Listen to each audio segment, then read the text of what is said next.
Arrêtez un moment et réfléchissez. Avez-vous pensé pourquoi le même, en travaillant tant de l'argent, ne semble jamais l'être laisse? Pourquoi certaines personnes s'efforcent-elles tôt jusqu'à tard, mais continuent de vivre dans les tanchettes, tandis que d'autres, pas toujours les plus intelligentes ou les plus talentueuses, parfois même paresseuses, voient votre argent sans effort apparent? Quel est le secret derrière? La réponse est plus simple qu'il n'y paraît, et mon grand-père m'a déjà appris, si vous voulez comprendre. Pourquoi certains deviennent riches et d'autres restent pauvres? Ne regardez pas combien ils gagnent, mais ce qu'ils font de chaque centime, c'est-à-dire bien que basi revole une profonde vérité. Beaucoup de gens croient que la pauvrette est le destin ou que la richesse dépend de la chance, mais âpre des décennies de vie. Je peux dire la plupart du temps, la pauvrette est le résultat d'habitudes et d'idées se fausses répétées, comme si la personne laissait tomber sa propre tombe financière. Et le plus curieux est que ces erreurs ne sont que quatre, mais il suffit de garder quelqu'un coince dans la pénurie. Pendant des années, j'ai vu des gens brillants vivre dans la misère. J'ai rencontré des artisans talentueux avec des conditions pires que celles de ceux qui ne font rien. Et j'ai également été témoin de gens ordinaires, sans gros cadeaux, prospérant simplement parce qu'ils ont compris ces quatre feuillets et les ont évités. Travaillent dans la même usine avec des salaires similaires. On passe sa vie à se plaindre, le gouvernement est mauvaise, le patron est mesquin, la ville est injuste. L'autre reste un peu chaque mois réfléchit à la façon de faire ce rendement en argent et ne se soucie pas des apparences. 10 ans plus tard, le premier porte toujours le même costume et continue de se plaindre, et le second a déjà une propriété, à elle les enfants, surtout vit avec la tranquillité. 29 ans, dites-moi qu'il est plus heureux, pouvez penser. C'est un conte de fille. À vraie vie, cela ne fonctionne pas de cette façon. Mais cela fonctionne, et cela se produit autour de vous tous les jours. Vous ne le voyez tout simplement pas parce que vous avez l'habitude de répéter les mêmes erreurs, pensant qu'il n'y a pas d'alternative. Je serais simplé, si vous dépensez tout ce que vous gagnez, vous resterez pauvre. Si vous vivez pour impressionner les autres, vous resterez pauvre. Si vous obtenez des dettes pour des choses qui ne gênent pas de retour, cela restera pauvre. Et si vous avez peur d'apprendre de l'argent, vous resterez pauvre, mais les mots ne suffisent pas. Je dois montrer comment chacune de ces erreurs agiles, comment elles les déguisent dans la vie quotidienne, et surtout, comment les éviter. Je partagerai des histoires de ma vie, de mes amis, des étudiants et des connaissances qui sont tombés sur eux, et comment la pauvrette n'est pas une condamnation, mais le et les choix peuvent être modifiés. Voici le détail crucial. La plupart des gens préfèrent se plaindre pour assumer la responsabilité. Il est plus facile de dire « Je suis une pauvre, je n'ai aucune chance » que de demander « Qu'est-ce que je fais avec l'argent que j'ai déjà ?» Je ne vous promets pas que vous serez millionnaire après ce texte, mais je vous garantis une chose, si vous faites attention et essayez de changer votre relation avec de l'argent dans un an, vous verrez votre vie avec d'autres yeux, et dans 10 ans peut-être que vous êtes le voisin que tout le monde regardera avec admiration. Comment l'a-t-il compris? Ah, tout, nous avons commencé la même chose. Faites maintenant attention. Les 4 pièges financiers qui emprisonnent la plupart des gens. Voyons les un par un, et c'est peut-être la conversation la plus importante que vous ayez jamais entendue sur l'argent. Le premier piège, de penser tout ce que vous gagnez. La personne recoit le salaire avant de s'en rendre compte, elle a déjà vide dans les achats et dîners ou les distractions. A des mains vides jusqu'à la prochaine rémunération. Je me souviens d'une connaissance qui a toujours dit économiser, pourquoi dépenser. Aujourd'hui, nous sommes en vie, demain qui... Comme je gardais un peu tous les mois, même peu, ils gaspillaient tout. Aujourd'hui, il n'y a pas de leur propre maison, pas de réserve, ni comment d'aider. Je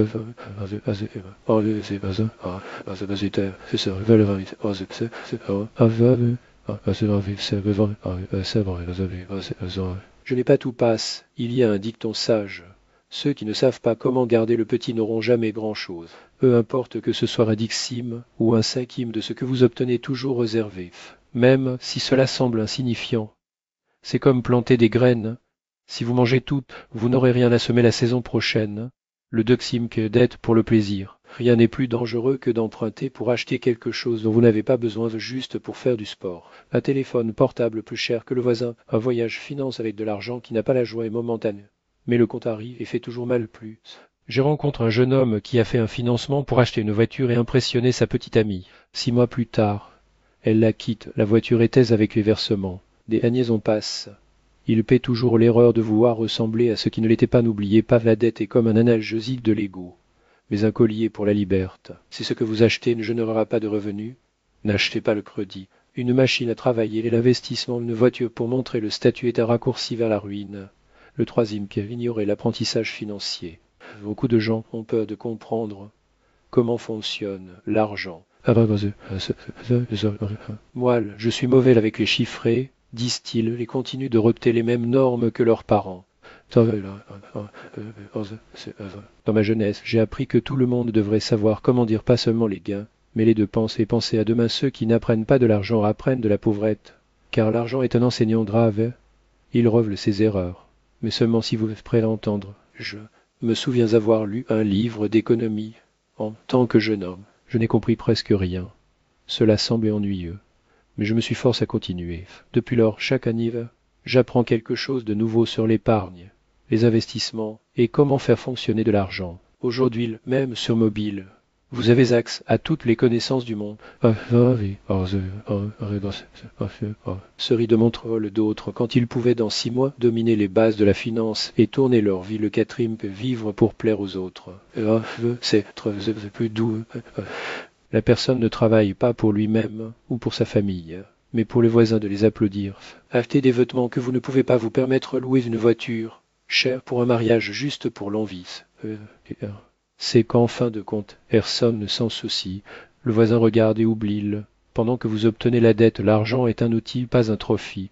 Il l'utilise pour acheter la vie bête construit un chaise qu'il utilise pour acheter des chaînes de construction d'approbation.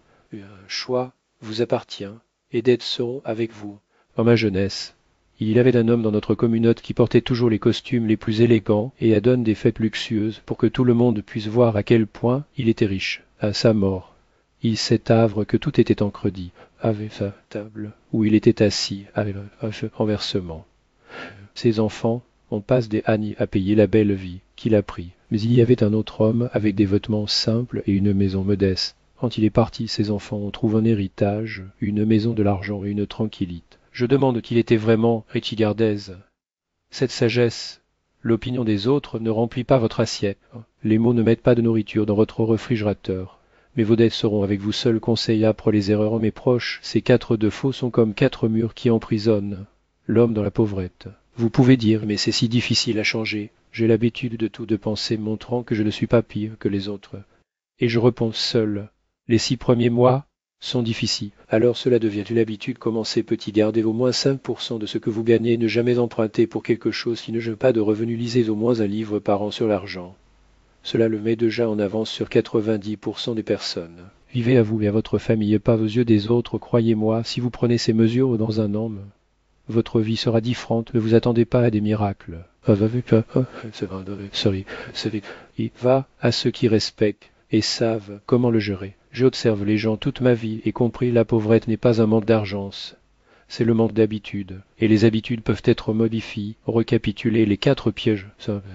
Pensez tout ce que vous gagnez, qui mange toutes les graines, ne récolte rien. Commencez à économiser, si peu de fort pleasure. Le crédit n'est pas presse. Il est meneux. Empruntez uniquement si c'est pour quelque chose qui apportera un retour 3. Ignorez l'éducation financière, l'argent mécène les propriétaires intelligents. L'apprentissage n'est pas du luxe, c'est un besoin. 4. Vivre pour la vie des autres. Vos voisins oublieront votre achat coûteux en une semaine, mais la dette et le vide seront avec vous. Ce sont les 4 murs de la pauvrette. Imaginez, si vous en prenez, ouvrez une ferrant, reposez tout, et vous serez libre. Mon expérience, et un dernier conseil, je ne parle pas comme un enseignant ou un banquier, mais en tant que personne qui a vu la pauvrette détruire les familles. J'ai vu des combats pour de l'argent pour transformer des amis en ennemis. Les parents incapables d'aider leurs enfants à ne pas savoir gérer une pièce. Mais j'ai aussi vu des gens, simples et sans diplôme, ni contact, prospres parce qu'ils vivaient judicieusement. Je me souviens d'une famille dans notre communauté. Ils n'étaient pas riches. Ils vivaient avec la modestie. Et son père gardait quelque chose. Chaque mois, 1 rouble, 5 roubles importaient. Lorsque leurs enfants ont grandi, chacun a eu un début études, aide au logement. À ce que le père ne pensait pas à ce que le voisin dirait. Je pense à demain. C'est une richesse de vérité donnée à vos enfants plus que vous maintenant. Dites-moi, ne voulez-vous pas que vos enfants et petits-enfants vivent mieux sans dette, sans parler des pièces de monnaie avant le prochain salaire? Tout commence avec vous, avec la décision d'aujourd'hui. Une histoire avec une touche d'humour juif, un homme étale chez le rabbin Lady Rabil. Je suis pauvre, je n'ai pas d'argent. Ce qu'il faut faire, rabbin, est demander gardez-vous quelque chose. Tous les jours, non. J'en ai à peine assez. Étudier, lire sur l'argent, non. Je n'ai pas le temps. Je travaille sans m'arrêter. Alors, dis-moi, tu veux de l'argent pour que vos voisins t'envisagent. L'homme hésite. Eh bien oui, le rabbin soupira. Mon fils, votre problème n'est pas un manque d'argent. C'est le manque de jugement drôle.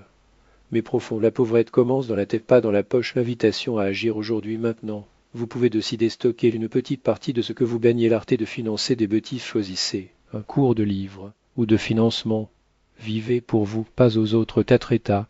Ils ne feront pas de vous un millionnaire demain, mais changeront votre chemin. En un an, vous vous demanderez pourquoi n'ai-je pas commencé avant, et ce n'est que le début. Il y a un dicton juif qui sait garder une pièce pourra garder un rebelle. Je veux partager plus d'histoires, de secrets et de lecons qui tournent des vies. Abonnez-vous à la chaîne et activez la cloche, pas pour les chiffres, mais parce que chaque vidéo peut être la possible dont vous aviez besoin. Je vais partager avec vous la sagesse, l'expérience et les chemins. Si vous entendez, vous verrez des résultats, l'idée finale. La richesse n'est pas un coffre d'or, et d'or tranquillement sans dette. Sachez que demain est garanti pouvoir aider ceux qui, monsieur, soyez libres, et la liberté est le plus grand trésor qu'un homme puisse avoir. Alors, mes chers, faites le premier pas. Demain, vous vivrez déjà une vie différente.